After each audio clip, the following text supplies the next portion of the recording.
We spend so much of our lives trying to be found, to be noticed, to be on the map. But I've learned that the best parts of travel usually happen when you allow yourself to get a little lost.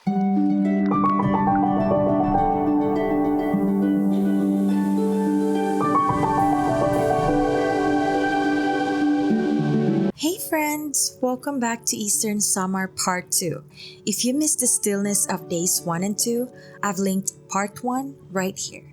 Today, we're going deeper, from sunbeams in hidden caves to the kindness of strangers.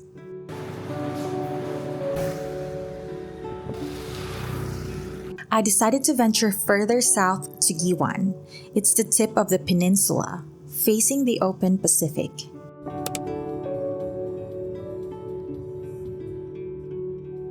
When I reached the heart of Guiuan, I met Kuya Joel, a local tricycle driver. He kindly offered to show me around, a welcome help, since getting from one place to another here isn't easy without your own vehicle. There's a certain freedom in riding as a passenger on a tricycle. You're not enclosed in glass. The wind touches your face, the sun warms you, and everything feels immediate. Our first stop was the tourism office, but honestly, it wasn't necessary. You really only need a guide to visit Linao Cave, so don't let this detour steal your time.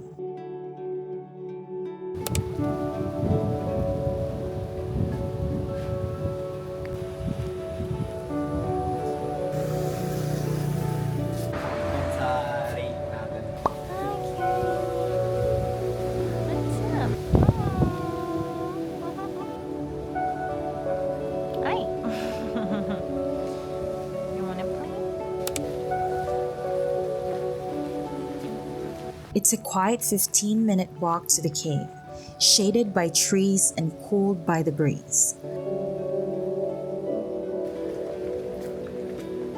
The rocks along the path are sharp, so protective footwear is important. I wore sea shoes, though Crocs would be just fine. Before entering, we stayed above for a while, simply looking at the cave from the top.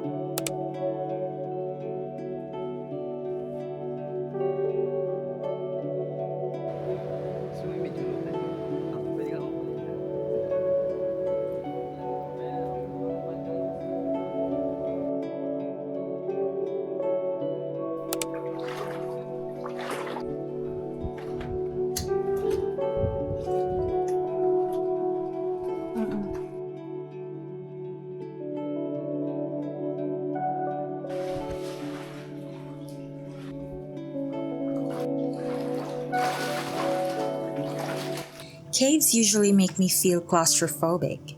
They feel heavy, like the earth is pressing down on you.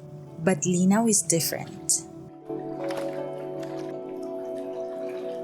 Linao means clear, and when you see the water, you understand why. It wasn't just a hole in the ground. It felt like a sanctuary carved by the Creator. The highlight here isn't the rock formations, though they are beautiful. It's the light.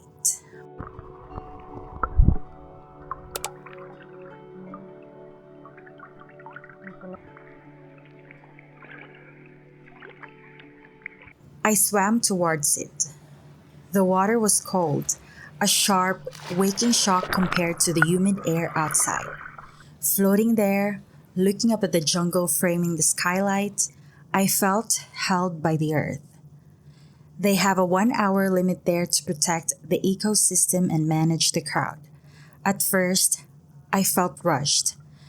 But then I realized 1 hour of total presence is worth more than a week of distracted wandering. In a busy life, we rarely get total silence, even in our bedrooms. There's the hum of a fridge or traffic outside. Here, the only sound was water, drop by drop by drop. It's a reminder that nature works on a different clock than we do. This cave was carved over millennia. My worries about my schedule, my future, They felt very small inside this ancient room.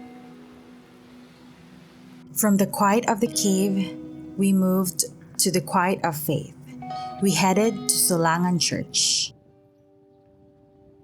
This isn't just a tourist spot, it's a survivor. When Super Typhoon Yolanda devastated this region, this church stood as a beacon of hope. There's an undeniable energy in places where thousands of people have poured out their hopes. You can feel the weight of it. The air feels thicker. Looking at this amazing church made me feel thankful for the trip. The fact that despite the storms, this place is still here. Life moves like this, too. Storms pass, and we find ourselves still here. By midday, the heat was intense. I sought refuge at the Sulangan Mangrove Park.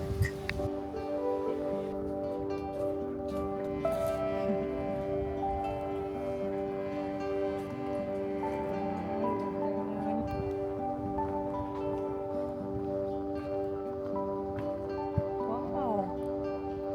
Hi, Bernie.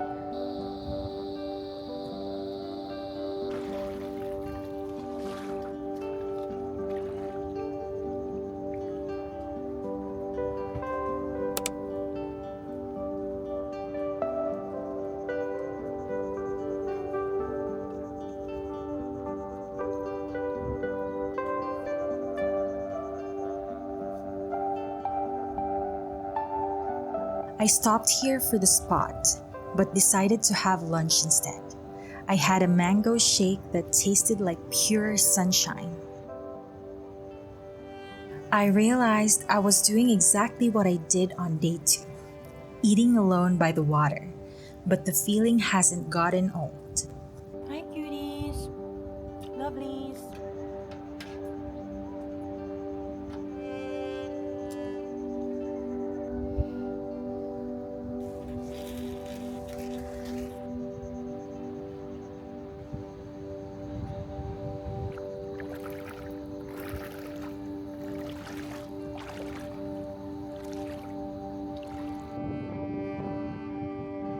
To end the day tour, I asked Kuya Joel to go to ABCD Beach in Calicoan. This is surf territory. I didn't surf. I only watched. The sea was quiet. No boards in the water. As if everyone was waiting for the right moment. Maybe it's like life that way.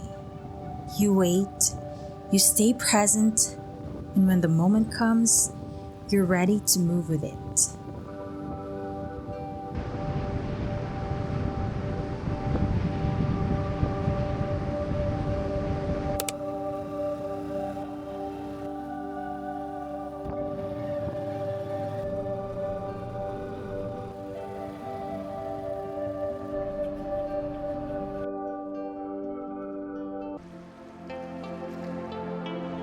Day 4, my final full day.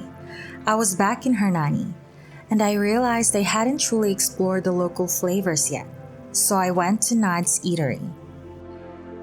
I ordered ginataang pako, fiddlehead ferns cooked in coconut milk. If you haven't tried this, imagine the crunch of a crisp vegetable, but with the taste of the forest floor, softened by the sweetness of fresh coconut.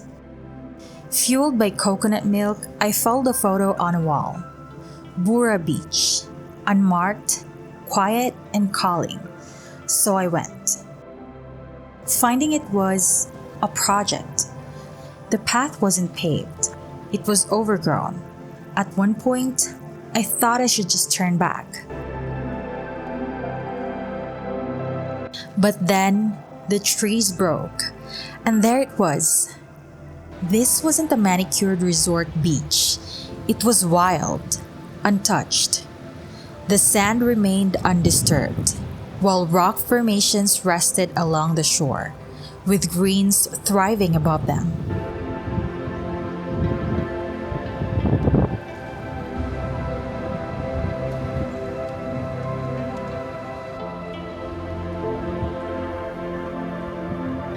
I waded in, but carefully. The rocks here are razor sharp, and the pools are full of sea urchins. It was a reminder that beauty often has a defense mechanism. You can't just charge in. You have to be gentle. You have to respect the landscape.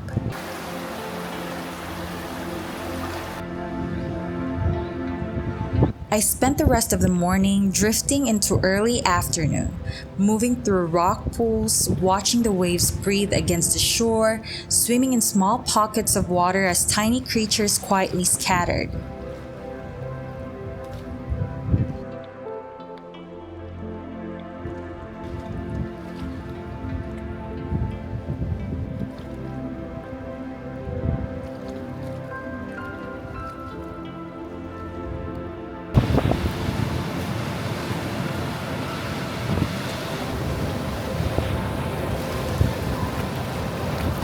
Hunger eventually found me. I was glad I had brought a few simple snacks. Biscuits and water were enough.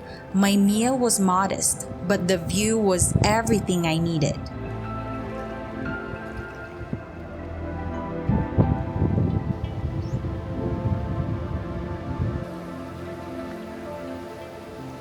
In the early afternoon, I decided to revisit Guiduyanan Cove.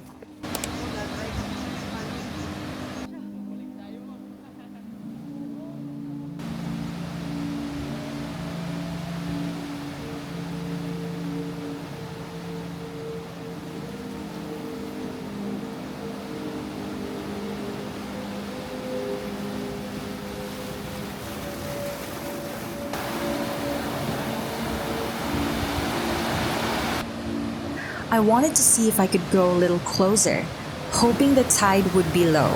That's when a small cave showed, beautiful, but meant to be admired from where we stood.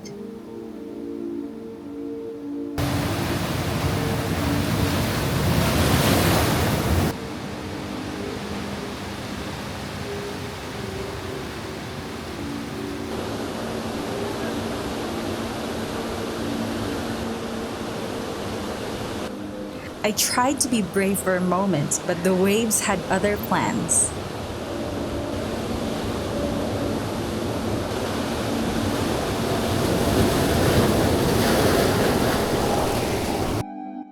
Before the sun went down, I found myself back where the journey began. Nearby, an overlooking spot waited quietly, and I paused to look.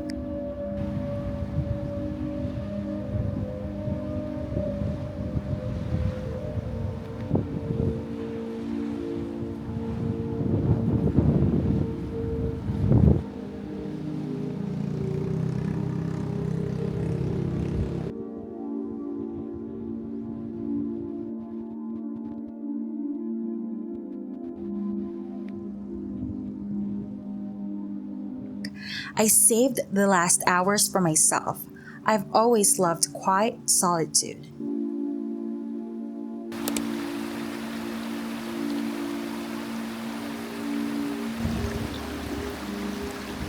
I passed the same cave along the path on day one, but it's best to admire it from outside.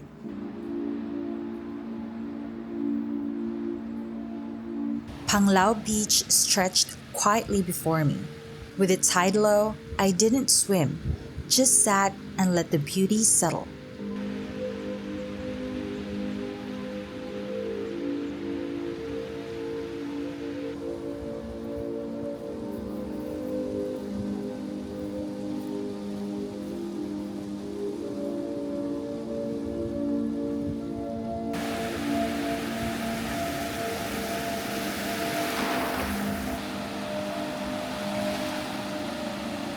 But the most beautiful moment of the trip didn't happen at the beach. It happened on the road back to the highway.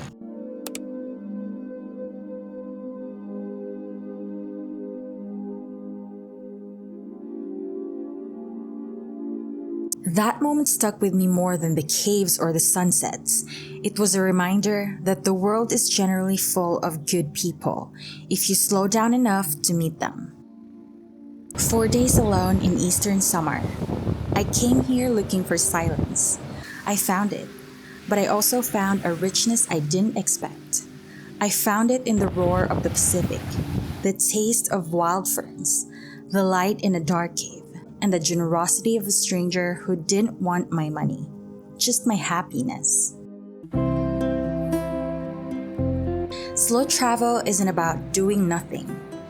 It's about making space for the things that actually matter to happen. Thank you for joining me on this quiet journey. If this video helped you breathe a little easier today, please like and subscribe. And tell me in the comments, where is the one place that restored your faith in humanity? If you want to follow how I turned chaos into serenity, click here for part 1. Until the next Serene Trail with my suitcase in tow. See ya!